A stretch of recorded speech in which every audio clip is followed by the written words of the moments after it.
Tudo bem, turma? Sou Marcelo, professor de literatura. Essa aula ela é específica, então, para a nossa prova de literatura da terceira etapa.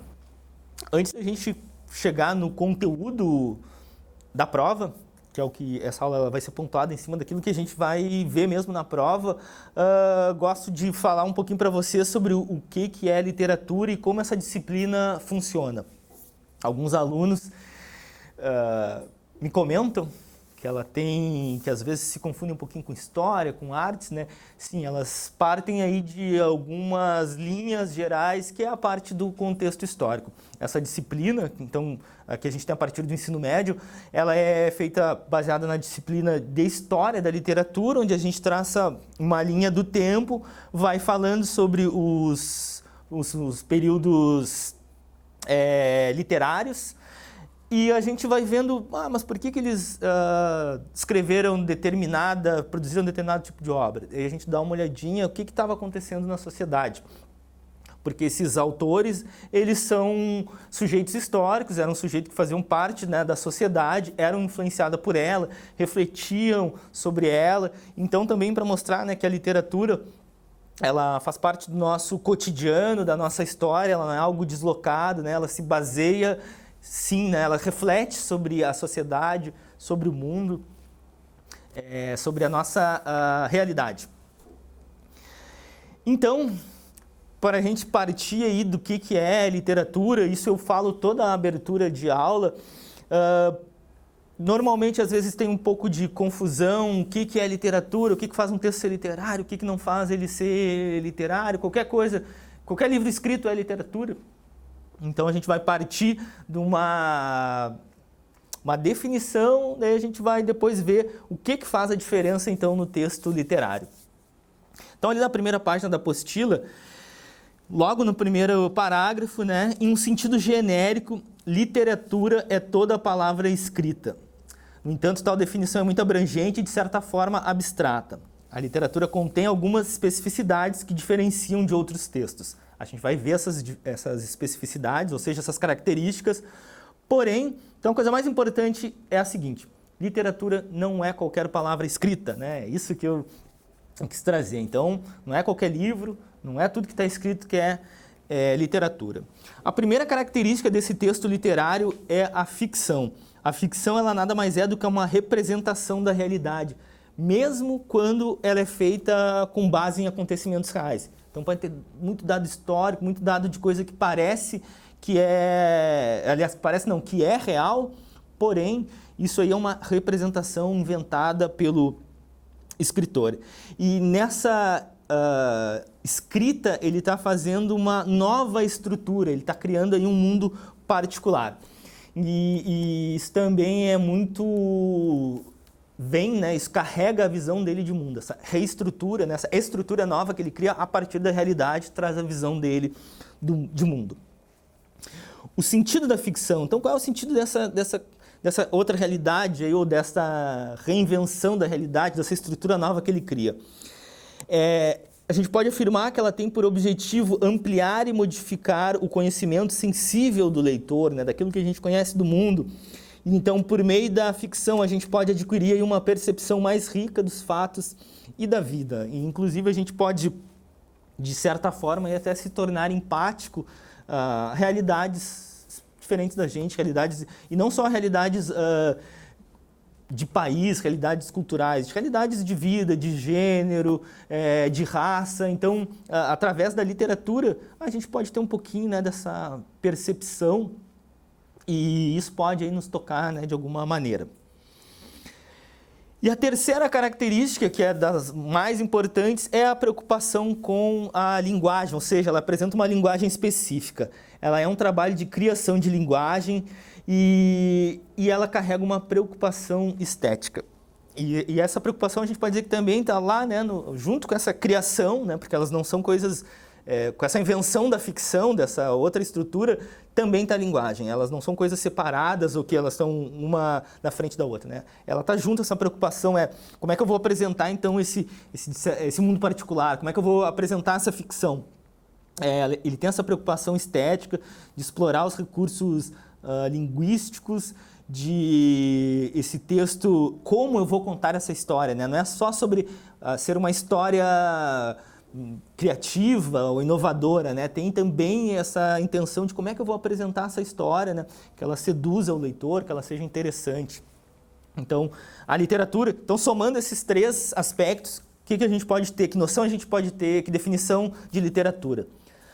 Um conjunto de obras que, valendo-se da ficção, expressa a visão particular do escritor e apresenta ações, ideias, sentimentos humanos singulares através de uma linguagem específica. Então a gente tem acesso a essa visão de mundo, a essa linguagem específica, né? E através aí dessa representação. Então isso aí é literatura. Essa é a diferença da literatura para os outros textos. A terceira etapa, a gente vai pegar lá do final do século XIX, do realismo, e vamos até mais ou menos 1945, que é quando vai se dar a segunda fase do modernismo, né? Então no século XX. A gente inicia pelo realismo. A gente vê o realismo também em artes, né? Tem algumas... aqui eu vou entrar um pouco mais no panorama histórico, né? Do que eu entrei na aula de artes, para aqueles que assistiram artes, quem não assistiu não tem problema, né? Porque o realismo vai ser na parte da literatura, assim, vai ser uma estética muito importante, né? Vai ser um período literário muito importante, porque ele vai basicamente influenciar tudo que vai vir depois dele. Então, para se ter uma ideia, né, o nome, né, já vai indicar o nome já dá a indicação do qual é a principal característica desse período, que é a realidade, né? Esse desejo de representar, ainda que através de uma ficção, mas representar ela com o mais colada à realidade, né? Ela quase que traduzindo, aí, sendo um reflexo dessa sociedade. E de onde é que vai vir esse desejo, né? Por que esse interesse? Então, né, o final do século XX ele é marcado aí por três, vamos supor aí, três eventos importantes, né? Político, científico e social, né? Então, o primeiro deles vai ser, não que aconteceu, né, um antes do outro, mas só para localizar, para a gente conseguir enumerar, né? Então, começamos pela Revolução Industrial. No começo do século XIX, a gente vai falar que ela é a fase mais urbana da Revolução Industrial, né? Então, a Revolução Industrial, só para dar um panorama geral, né? Quando a gente passa a produzir as coisas através, né, surgem as fábricas, a gente vai utilizar a máquina, não vai ser só, né, mais o trabalho manual, a gente vai utilizar então da máquina, da tecnologia para começar a produzir as coisas. Então nessa fase aí no século XIX, ela é marcada já por essa fase que vai se considerar mais urbana, né? Então vai começar essa concentração de fábricas nas cidades. Elas vão, vai ter um processo interessante, né? Que as cidades meio que vão se organizar ao redor das fábricas, então elas vão empregar boa parte da população, vai começar levemente, né? Aquilo que hoje, né, que a gente vê aí, esse êxodo rural, né? Vai ter início aí, né? Então esse trabalho no campo vai ser cada vez mais deixado aí de lado e vai ter essa concentração, então, né, urbana.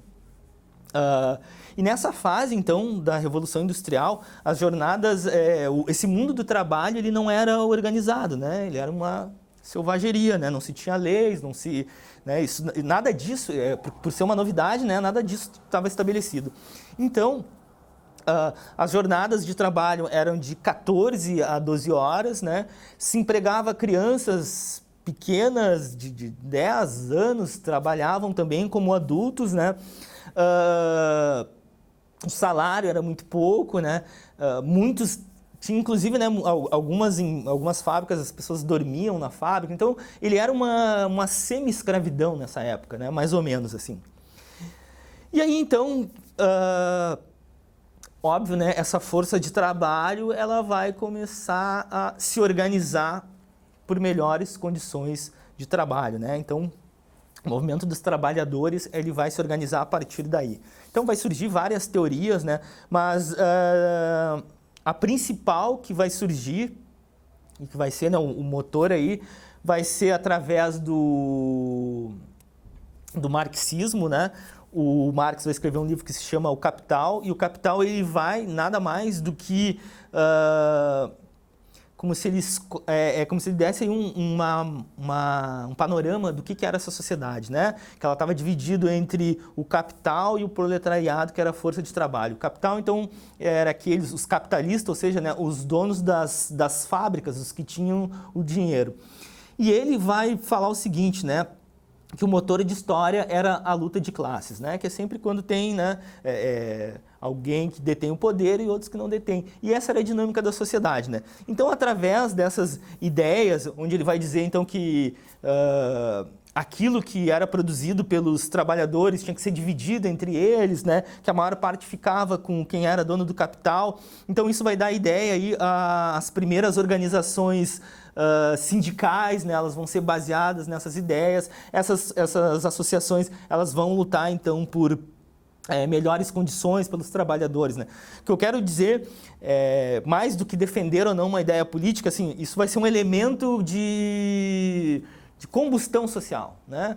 Isso aí vai agitar a sociedade, então vai organizar lá os sindicatos, os trabalhadores, essa população urbana. E aí, por fim, vem lá o Charles Darwin, que vai representar a ciência, que vai falar da teoria da evolução das espécies, né? Então, dizendo...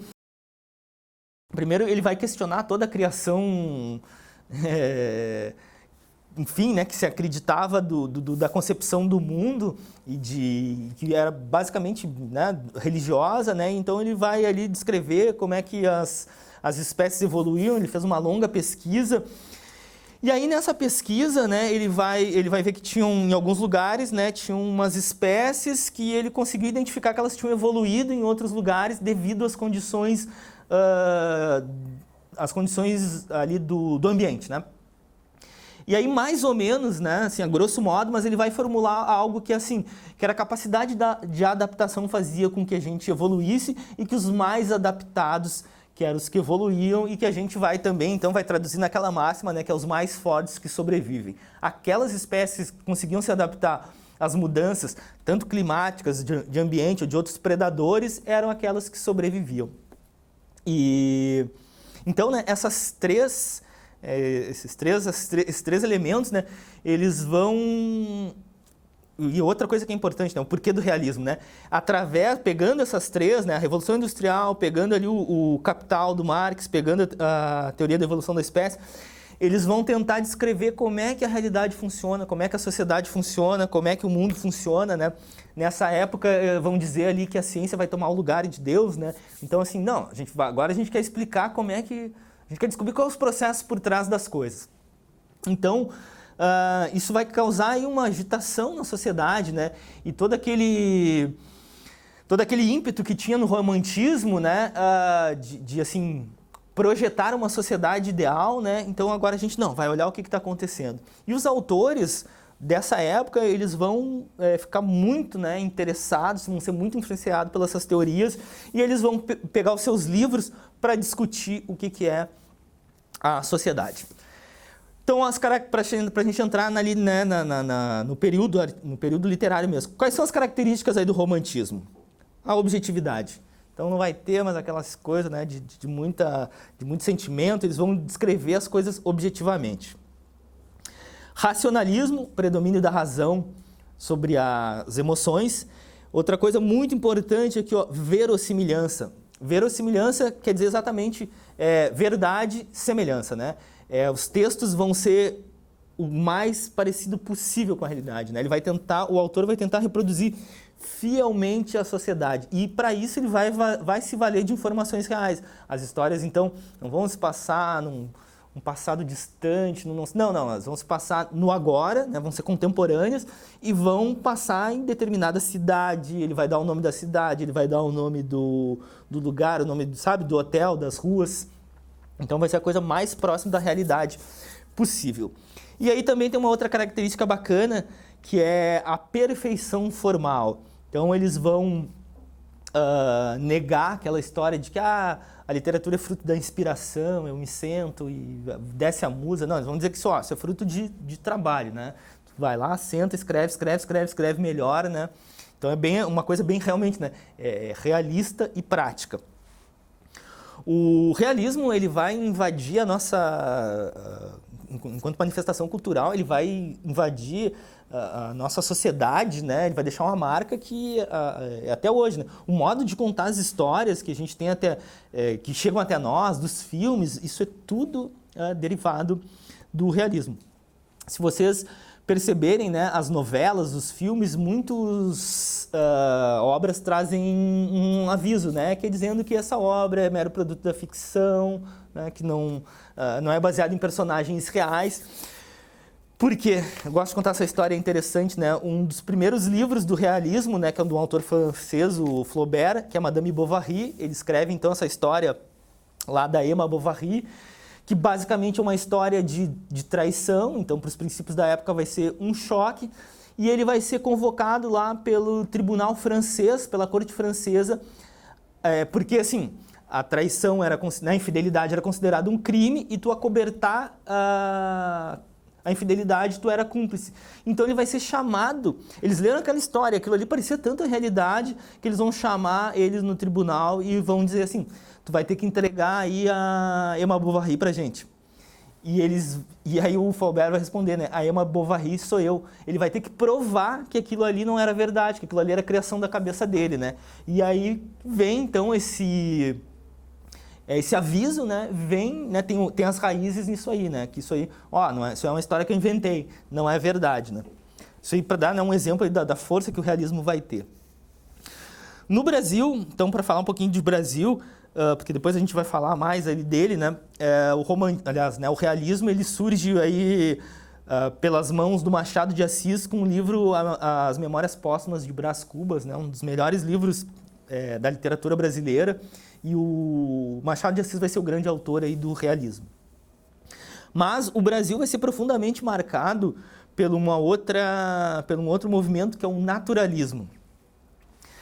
E aí, o naturalismo, sim, surge o realismo, surge o naturalismo, né? Mas o naturalismo, ele tem praticamente as mesmas características.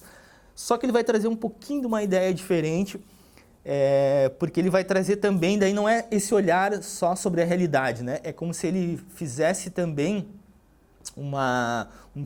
ele vai ser mais descritivo e é como se ele fizesse uma análise sociológica da realidade, né? Ele é mais profundo do que o realismo. Ele tem uma tendência aí mais científica do que o realismo. Então, a gente diz, né, a tendência de observar a realidade de forma científica, mas qual é, né? Buscando evidenciar seus aspectos mais doentios ou brutais. Eles vão falar, assim, do que não funciona na sociedade, né? Eles vão ter um olhar muito negativo sobre a sociedade, né? E elas vão olhar, e ele vai ter esse olhar científico, né? Inclusive tem um livro que é o livro que dá origem ao naturalismo. Ele é feito o autor, que é o Émile Zola, que teve a ideia, né? Ele leu um livro que se chama Introdução à Medicina Experimental. Então, ele vai empregar termos científicos no texto, né? No Brasil, o naturalismo ele vai dar origem à obra que é o Curtiço.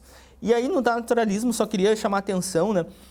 Associem naturalismo a determinismo, né? Eles vão partir da ideia de que o homem ele é um indivíduo que tem muito menos liberdade do que ele acha. Ele é um ser que é determinado, ele tem a condição histórica dele, a condição de vida dele, vida chamando, né, da existência, daquilo que ele vai fazer, né, na vida, ele tá determinado por fatores externos, ou seja, que não depende dele. Então ele diz o seguinte: existem as leis sociológicas, que é o determinismo do meio e do momento histórico, ou seja, né, eu sou fruto, minha vida vai ser determinada pelo meio social onde eu nasci e também pelo momento histórico onde eu nasci, né, que leis ali, como é que a sociedade se organizava naquele momento. As leis biológicas, então essa vai ser a mais polêmica de todas, né? Ele fala que a lei da herança dos temperamentos, que na verdade era o que a gente hoje chama de hereditariedade ou genética, né? Então, determinados aspectos do caráter, determinadas doenças, são passadas de uma geração para outra, né? Na época eles acreditavam nisso, a gente sabe que hoje isso não é bem assim, mas que sim, né? Tem influência, a hereditariedade. E na mais polêmica delas, que é o determinismo da raça, né? Então, né, aí tua trajetória. era marcada pelo determinismo da raça. Então, pegando lá a ideia do Darwin, eles vão dizer que existem raças superiores e raças inferiores. Partindo de uma visão europeia, né, que é onde essas teorias vão surgir, e obviamente eles vão dizer então, né, que a raça branca era uma raça superior e existiam raças inferiores, que eram, né, as raças negras, indígenas, amarelas, né. Então vai surgir, né, é daí que vem a origem do racismo, né, ela vem baseada aí nessa ideia do determinismo, né, inclusive, né, vão se escrever muitos livros sobre isso. Uma obra exemplar do naturalismo brasileiro é o Curtiço, uma das obras aí mais importantes que tem também da literatura brasileira. Esse é um livro pedido no vestibular, no Enem, porque ele vai trazer todas essas características do naturalismo. Resumidamente, a história do Curtiço narra... O Curtiço era uma habitação muito pobre do século XIX, onde basicamente se viviam... Como ele é de 1881, ainda não, a abolição da escravatura não tinha acontecido, então viviam escravos libertos, viviam uma população muito pobre e imigrantes que vinham aí trabalhar, né, no país.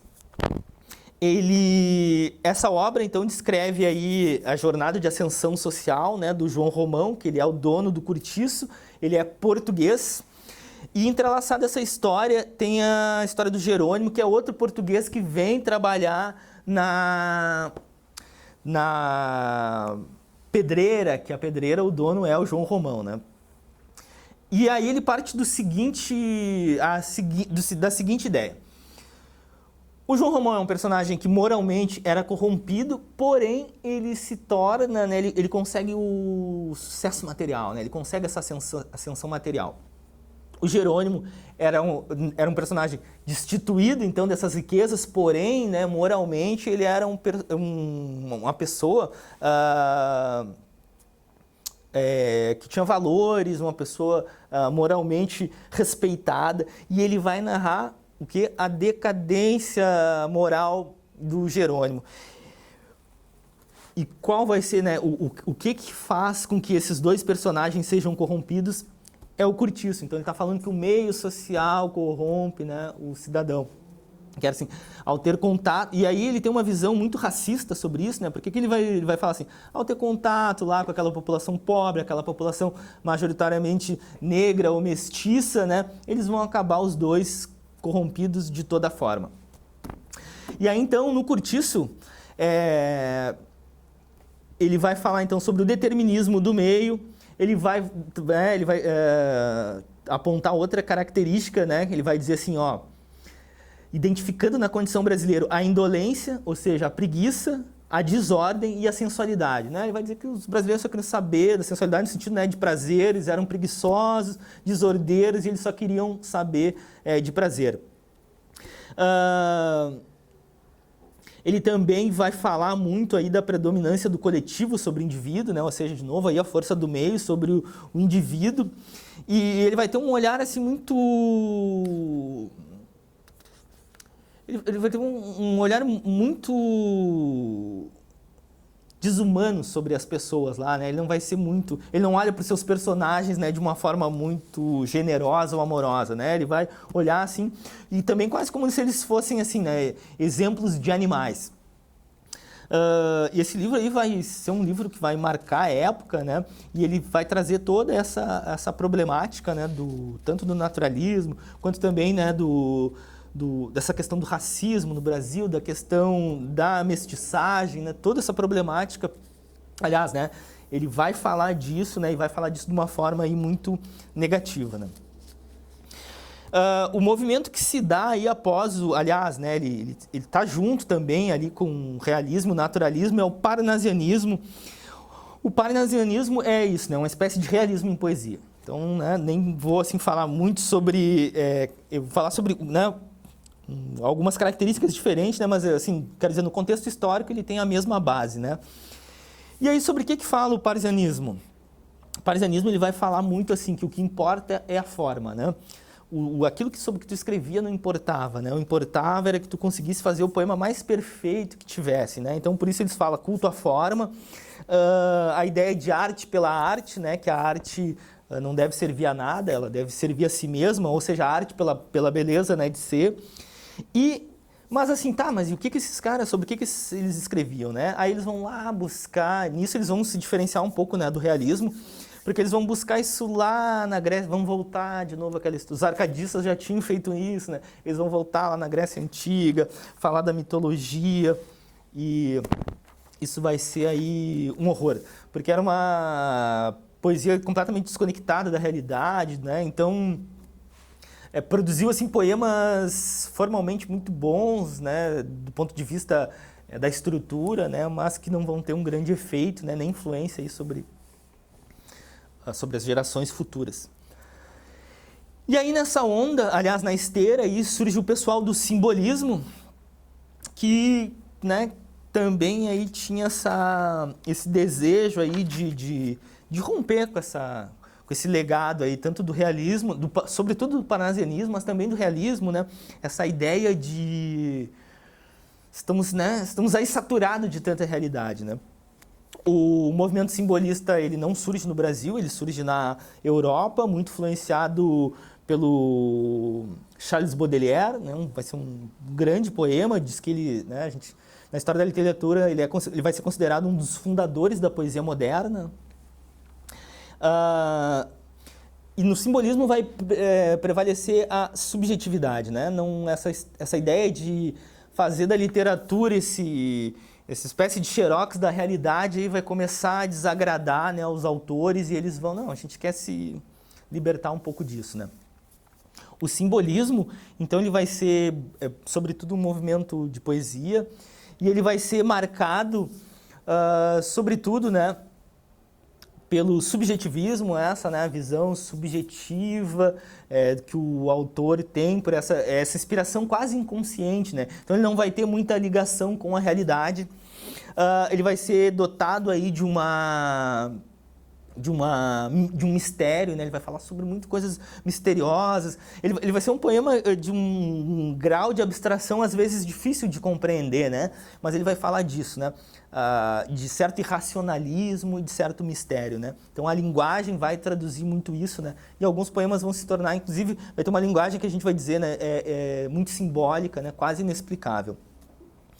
E aí também eles vão buscar nessa poesia muita aproximação com a música, ela vai ter muita musicalidade, né? Então eles vão buscar muito essa harmonia, as rimas, através das rimas, aliás, né, dando inclusive privilégio a essa característica aí, né? No Brasil, ele vai ter aliás, né, ele não é um movimento muito forte, né, mas ele tem aí um representante bem importante, né, que é o Cruz de Souza. Ele é, assim, considerado, né, o primeiro poeta negro reconhecido. Ele nasceu em Santa Catarina. Ele não vai ter claro, né, certo reconhecimento, mas na época não vai, né, ele vai morrer numa situação de miséria, de pobreza. Mas ele deixa uma obra que é muito boa, de uma qualidade literária aí muito boa, e também pela sua própria condição, né, de ter sido um autor negro. Ele vai discutir isso vai colocar isso aí em alguns poemas. Na época dele, assim, o Brasil já tinha feito a sua abolição da escravidão, né? Então ele vai trazer um pouco aí desse tema, né? Então nessa linha de tempo, ali no simbolismo, a gente alcançou mais ou menos aí 1893, eles dão, né, 1893, 1902, não se preocupem que eu não cobro data, mas nessa fase a gente já estamos dentro de um outro período literário, que seja assim, ele é como se fosse um intervalo aí, né, mas é importante destacar algumas coisas que vão nortear esse movimento. É o pré-modernismo. Então o nome já vai dizer, né, aquilo que antecede essa fase de transição aí entre uma literatura, né, muito ligada ali ao século XIX, e por sua vez também, né, outras tradições literárias, né, para essa passagem para a literatura moderna. Principalmente no Brasil, aí tem que se falar um pouco do contexto histórico da época, e tem dois eventos que vão ser de suma importância, né? 1888 acaba a abolição da escravidão, né, onde se ressalte aí que o Brasil é o último país ocidental, da civilização ocidental, a abolir a escravidão. Então, né, já era um sistema ali agonizando, né, do ponto de vista, a abolição da escravidão não vai acontecer, né, apesar de todo o movimento abolicionista, né, ele foi necessário, né, mas ele não surge por uma questão humanitária, e sim porque ele era um sistema insustentável economicamente, né, então a gente já está ali às portas do século XX, a Revolução Industrial já tinha, né, mais do que desencadeado, então ele vai se mostrar insustentável. E no momento aqui no Brasil que acontece a abolição da escravidão, em 1889, ou seja, um ano depois, vem a proclamação da República, né? Acaba a monarquia e vem a República. Então, para ver como isso estava, né, intimamente ligado, né? Quem sustentava a monarquia, na verdade, eram, né, o pessoal ligado aí ainda, né, ao sistema escravocrata. E aí o Brasil, né, está entre as portas da modernidade, porém convivendo, né, com um certo atraso, né? É isso que o pré-modernismo vai dizer, é isso que ele vai tentar fazer, né? Ele vai mostrar, então, essa sociedade do Brasil atrasada e vai mostrar essa sociedade que tenta e quer se modernizar, né? Então, aí dentro, né, desses fatores, está o crescimento industrial, o processo de urbanização, o projeto de imigração, é o Brasil convivendo aí com os resquícios culturais do século XIX, tentando, né, tentando entrar no século, esse desejo de entrar, né, na modernidade, né, no século XX. E algo que vai nortear os autores, que a gente divide eles em dois grupos, né, os intérpretes do Brasil e os realistas. Desse contexto todo aí que eu falei, que ou também, né, nem um contexto tão grande, mas pensando, né, na abolição da escravidão e na proclamação da República, vai surgir que país é esse? Né? E eles vão saber assim, que Brasil é esse? Que a ideia de Brasil estava muito circunscrita ali ao Rio de Janeiro, né, que era a capital, e a São Paulo, Minas ali, tá, mas que Brasil existe para além disso, né? Então, nesses intérpretes do Brasil aí, para dar essa resposta, vai surgir o Euclides da Cunha, vai escrever Os Sertões. Os Sertões é uma obra fundamental, ela é um relato da Guerra de Canudos. Então, aí, né, como a gente foi falando de ficção, ela é baseada em fatos reais, porém ela é uma reinterpretação, né, representação desse evento, através do olhar do Euclides da Cunha, que foi, né, ele acompanhou como jornalista as jornadas as incursões do exército brasileiro lá para tomar Canudos, né? Canudos, então, na verdade, não era desejo deles fazer uma insurreição, né? Diz que teve todo um evento lá, era uma população pobre, né, no sertão lá da Bahia, lá perto da Bahia, né, em Canudos, liderado por um grupo religioso, e eles vão se envolver numa disputa não muito bem resolvida, numa compra de umas madeiras que vieram, não vieram, né? E acaba se tornando um caso de polícia, né? Eles vão lá, pegam aquilo que era devido, que eles alegam que era devido a eles, né? E então aí tem uma disputa que, se eu não me engano, acaba até em morte, né? A polícia se envolve, a polícia daí é rechaçada, né, pelo pessoal de Canudos, e aí vai se envolver o exército brasileiro. Então é essa a história, né? E aí isso vai se transformar. O exército brasileiro tenta 3 vezes lá invadir Canudos e não consegue. Daí, aliás, né, 2 vezes, na terceira eles vão com um contingente enorme e acabam então, né? Tem a Guerra de Canudos, eles acabam com a população local. Mas o que o Euclides da Cunha faz? Né? Ele vai falar então sobre o sertão, né? Toda essa imaginário, ou na verdade o que a gente sabe hoje. Aliás, né, ele trouxe o que se sabia na época do sertão, vem através aí do Euclides da Cunha. Então, do clima, né? Ele vai falar, ele divide o livro em 3 partes: a terra, o homem, a luta. Na terra, ele vai falar então sobre essa terra inóspita, onde é difícil sobreviver, plantar, né? O clima muito seco, muito árido. Aí depois ele vai dizer, mas que homem que consegue, né, já que o homem é produto do meio, que homem que consegue sobreviver nessas condições? Então ele vai mostrar lá o sertanejo, né? Ou seja, o homem que vive no sertão. Ainda não é o cantor sertanejo, né? O sertanejo é o cara que vive e sobrevive lá no sertão. E ele vai dizer, né, o sertanejo é um forte, porque ele consegue sobreviver nessas condições. E, por fim, ele vai trazer aí a luta. Então, ele vai fazer daí o relato, sim, né, de como é que se deu essa luta. E ele vai trazer também algo assim, interessante, né, que ele vai dizer assim, pô, o governo brasileiro, né, então já falando aí, né, no Estado brasileiro, ele vai dizer que em vez de mandar um exército lá para acabar com aquela população pobre, quase miserável, ele tinha que ajudar aquelas pessoas, aquela localidade lá a se desenvolver, né. Então ele também já faz uma crítica ao Estado brasileiro. Né? Outro autor importante aí do pré-modernismo é o Monteiro Lobato, né? Monteiro Lobato tem a sua importância aí, uns vão localizar ele como um escritor regionalista também, né? Ele vai escrever, então, ele vai trazer a personagem do Jeca Tatu, né? Que é esse cara do interior, que é o caipira do interior de São Paulo, né? Vai ficar marcado por esse personagem. Mas e além do Machado de Assis ser um fomentador da cultura, ele vai também abrir uma editora, mas a importância dele, né, ele é o criador da literatura infanto-juvenil brasileira. Porque até então a literatura infanto-juvenil brasileira era simplesmente a tradição de contos e histórias que eram dos irmãos Grimm, da Europa, de outras localidades, né?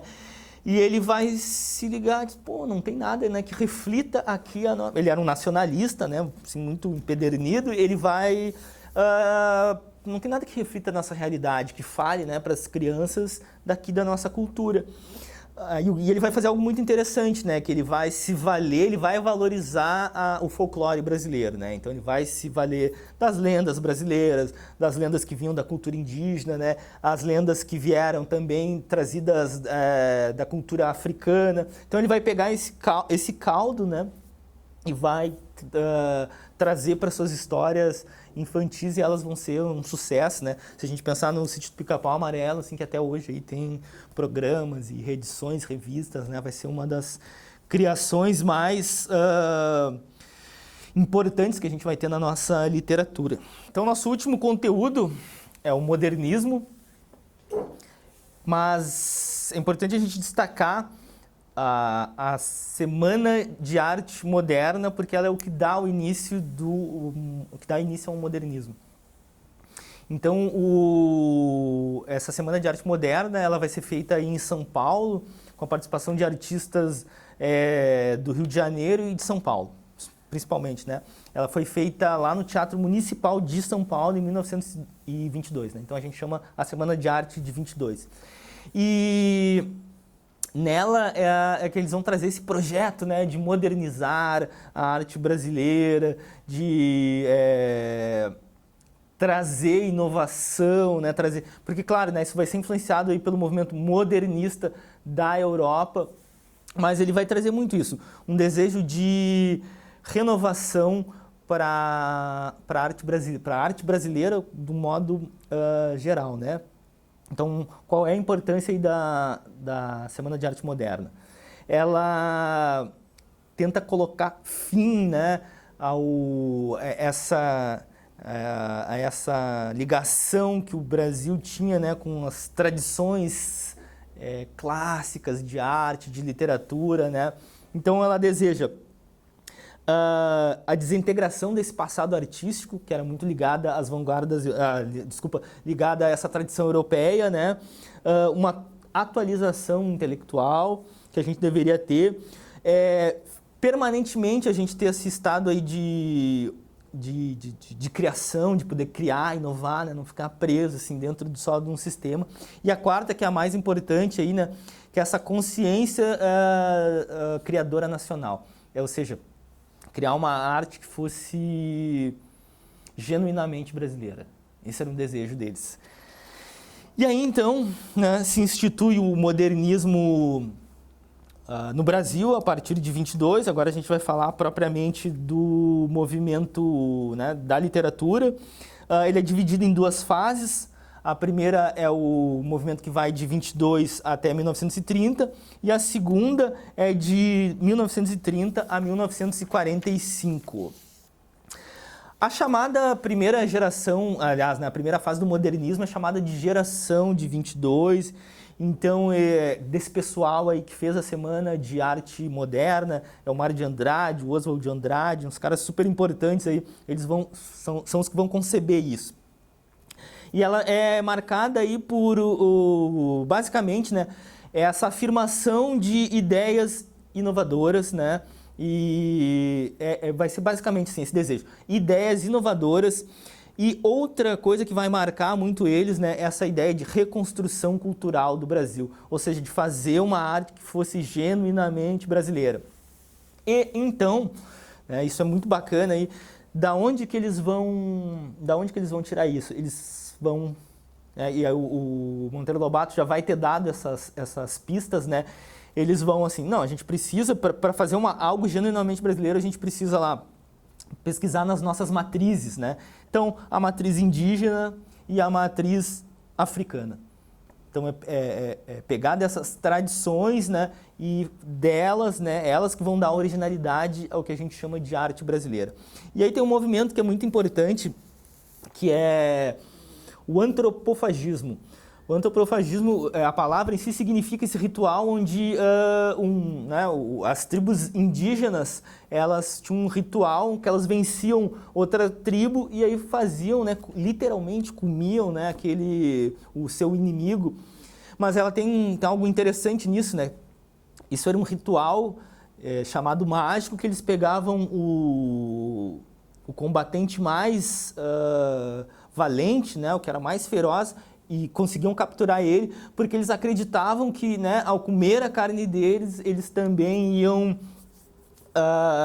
adquirir essas qualidades de bravura, né? Então, na verdade, esse ritual do antropofagismo que os modernistas vão fazer, eles vão dizer o seguinte, a gente pega o que tem de melhor aqui, a gente pega essa cultura africana, a gente pega essa cultura indígena, a gente pega então também essa cultura europeia, né? Eles não vão negar a influência, sim, né, da cultura que os portugueses trouxeram, daquilo que os imigrantes vão trazer, os italianos, então, e eles vão falar assim, a gente mastiga, come tudo isso e apresenta, né, algo novo, algo que tem essa cara de Brasil.